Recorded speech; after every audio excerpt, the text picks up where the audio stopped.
సుజాత గారు పోలీసులే ఆయనకు సహకరిస్తున్నారు అనే మాట చాలా బలంగా వినిపిస్తుంది. సరే ఒకసారి నాగార్జున గారు, కాసరగడ్డ నాగార్జున గారు, కాంగ్రెస్ పార్టీ అధికార ప్రతినిధి, సార్ మీరు చెప్పండి. అన్న, ప్రభుత్వ పెద్దలే ఒక ఎంప్లాయీ, సాధారణ గవర్నమెంట్ ఎంప్లాయీకి అన్యాయం జరిగితే వెళ్ళి నిలబడటం అనేది మనం హర్షించదగ్గ విషయం అన్న.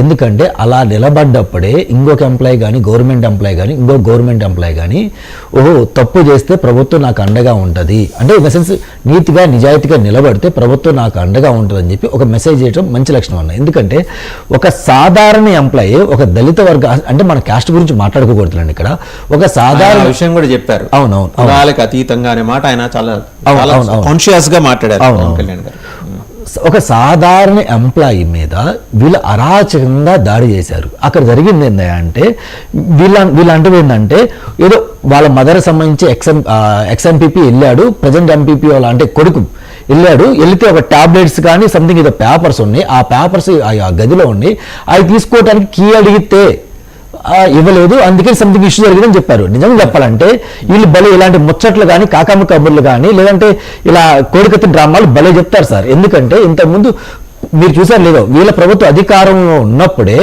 కోర్టులో దొంగతనం జరిగినాయి, దాని మీద ఎంత దారుణంగా తీసుకెళ్ళి చూసాం. అంటే ఒక పేపర్ల కోసం కానీ, ఒక చిన్న చిన్న ఇష్యూ కోసం గొడవ జరుగుతున్నా సార్. నాకున్న సమాచారం ఏంటంటే అక్కడ ఏదో వీళ్ళు తాళాలు అడిగింది దేనికంటే ప్యాకాట ఆడటానికో తాగి తన్నాలు ఆడటానికో తాళాలు అడిగాడు. అతను ఏమని అన్నాడు, తప్పేముంది సార్ అందులో? తన వృత్తి ఏంటి? ఎంపీపీ గారు వస్తే ఇవ్వడం రైటు, ఎంపీపీ గారు కాదు, వాళ్ళ కుటుంబ సభ్యులు, వాళ్ళ అల్లుడో లేదా వాళ్ళ మనడు వచ్చి కీసిమంటే ఎలా ఇస్తారు? అది ప్రభుత్వ ఆస్తి, ఎలా ఇస్తారు? అది వచ్చి అడిగితే ఇవ్వకపోతే అది తప్పు. కానీ అక్కడ దేనికి ఇవ్వలేదని మనకు సూటిగా మనం ఇన్వెస్టిగేషన్ జరగాలి సార్. దానికి మనం డెఫినెట్గా ఇది తీసుకోవాలి. ఎందుకంటే నాకు తెలిసి పెళ్లి పేపర్ల కోసం కంటే కాదు, ఎందుకంటే నిజంగా అవి కావాలంటే తాళం ఓపెన్ చేసేవాళ్ళు అవి ఇచ్చి పంపించేవాళ్ళు టాబ్లెట్స్ కోసం అయితే. ఎందుకంటే అంత దుర్మార్గంగా ఉండేవాళ్ళు కదా, టాబ్లెట్స్ ఉంటే అది ఇవ్వకుండా అంత దుర్మార్గం కాదు సార్. అదైతే మనం గట్టిగా ఇచ్చేయాలి సార్. సెకండ్ వన్ వచ్చేసి ఇందాక పేర్ని నాని గారి గురించి మాట్లాడారు సార్. ఇందాక అనలిస్ట్ గారు కూడా మాట్లాడతా, అది ఇద్దరి మధ్య ఉన్న డిస్కషన్ కాదండి. అక్కడ పేర్ని నాని గారు కూడా అంటే నాకు తెలియదు, పేర్ని నాని గారు ప్రెస్ మీట్లో చెప్తా, అక్కడ వైసీపీ జనసేన మినిస్టర్ ఉన్నారు, దాంతోపాటు టీడీపీ ఎమ్మెల్యేలుగా ఉన్నారు. వాళ్ళందరి మధ్య డిస్కషన్ వస్తే అది నా దాకా వచ్చిందని చెప్పడం జరిగింది. నిజంగా ఇలాంటి యొక్క రాజకీయాలు అప్పట్లో ఉన్న రాజశేఖర రెడ్డి గారి దగ్గర కానీ, చంద్రబాబు నాయుడు దగ్గర కానీ మనం నేర్చుకోవాలి సార్. నిజంగా ఆ పర్మిషన్ మొత్తం ఎవరి దగ్గర ఉంది అంటే జయసుధా గారి దగ్గర ఉంది. అంటే పేరు నాని గారి యొక్క సతీమణి గారి పేరు మీద ఉన్నాయి, ఉన్నా కానీ ఆమె ఎటువంటి చేసింది కాదు.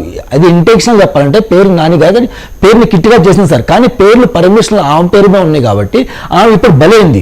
సో వీళ్ళు ఏమంటున్నారంటే ఆమె తెలియకుండా జరిగింది కాబట్టి ఆమె ఇబ్బంది పెట్టొద్దు, వాస్తవానికి ఇన్వెస్టిగేషన్ చేయండి, అది ఎవరి పేరు మీద వాళ్ళు అరెస్ట్ చేయమని చెప్పడం అది మనం మెచ్చుకోదగ్గ విషయమే సార్. అదైతే ఇంకా